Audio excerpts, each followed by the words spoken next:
Every time I get my kid, like, hey, you want to switch? And then the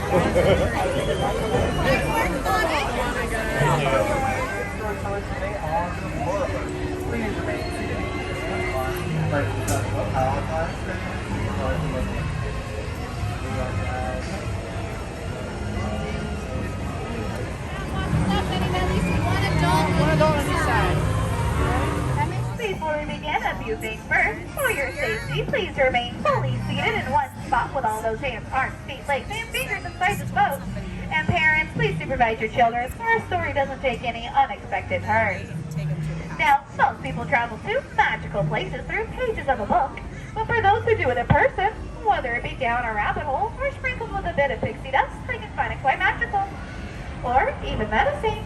But don't worry, folks, though it appears we're going through the jaws of Monster the whale, the very same whale that swallowed Pinocchio, we're actually being transported to a magical place called Storybook Land.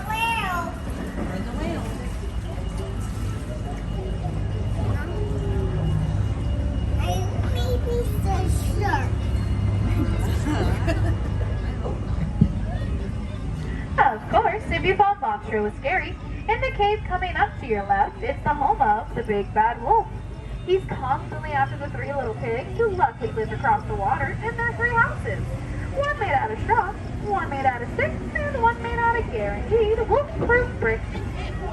Now, just around the riverbed, coming up to your left-hand side, is the quaint English village that's home to Alice, where one golden afternoon she chased the white rabbit and fell down the rabbit hole, and fell down, down, down into Wonderland.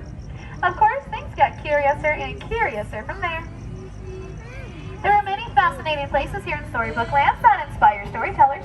Places like London Park, off to your right, where Peter Pan, John Wendy, and Michael Darling first flew, with the help of Tinkerbell's pixie dust, off to Neverland, where they never ever have to grow up. Or places like Agrabah, straight ahead, a city of mystery and enchantment where a street rat named Aladdin first bumped into Princess Jasmine in the marketplace and stole her heart. Though they come from two separate worlds, thanks to the power of love and the help of a blue genie, they were married and now live in the Sultan's palace. These magical places here is where love shines, like the twinkling lights in the archways above us, the very same ones that Aladdin and Jasmine soared over, sideways, and under, on their magic carpet ride to a whole new world.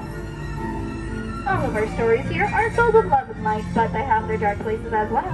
Places like the Cave of Wonder straight ahead. Its treasure bears a curse that can only be lifted by a genie of the lamp. Legend has it, once the genie is set free from that lamp, he'll grant 3 whole wishes. And now let's all try and make a wish and see if it comes true.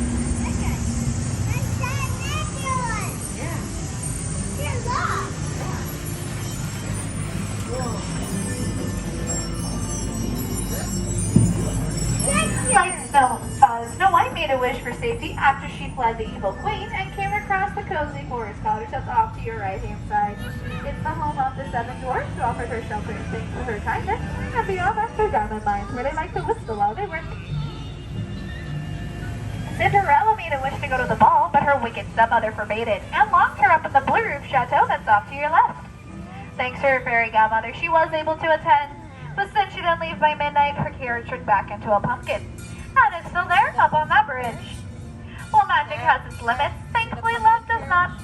And now Cinderella and her prince live happily ever after in their pink and gold castle atop the hill. Addie, do you see the pumpkin carriage up there, going up the hill? Right there, by the little trees.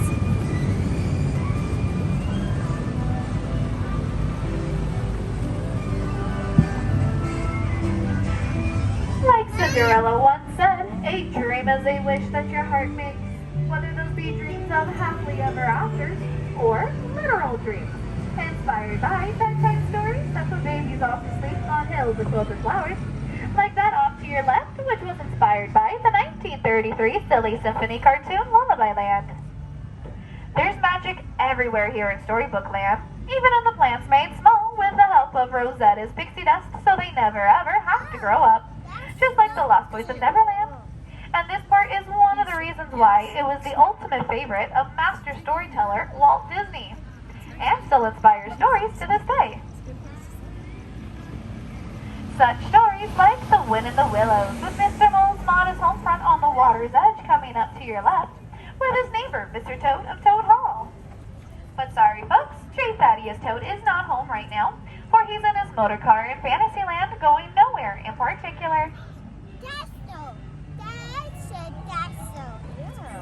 And beyond that's the Kingdom of Arendelle, Castle at Bay, Ship at Anchor, and Frozen Ice Palace in the snow-covered mountains.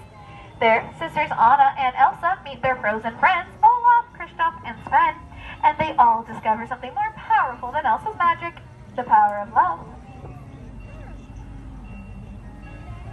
Straight ahead is the Alpine Village that's home to Geppetto, a woodcarver who carved a little wooden puppet boy named Pinocchio and wished him real. After Pinocchio saved Geppetto from the belly of Monster the Whale, the Blue Fairy granted a wish. Geppetto's wish is like that made in all so many fairy tales, like the one that led a little mermaid named Ariel to follow Prince Eric to his castle coming up to your right. Once there, she was inspired to give up her life under the sea, take her first step on an unsteady lake, and to fulfill her dream to become part of our world. Ariel's story begins in the shadow of her father, King Triton, in the underwater city of Atlantica that's off to your left. Her story, like all great stories ultimately do, ends in a happily ever after. And with that, folks, that is our last piece of magic here at Storybook Land. And if you please remain fully seated with all those hands, arms, and your fingers inside the boat, we will be pulling up to the dock shortly. Alright, friends, please make sure we are staying fully seated in our seats until I give a count to 3, so we can all stand up all at once for balance purposes, so no one has to take a trip under the sea.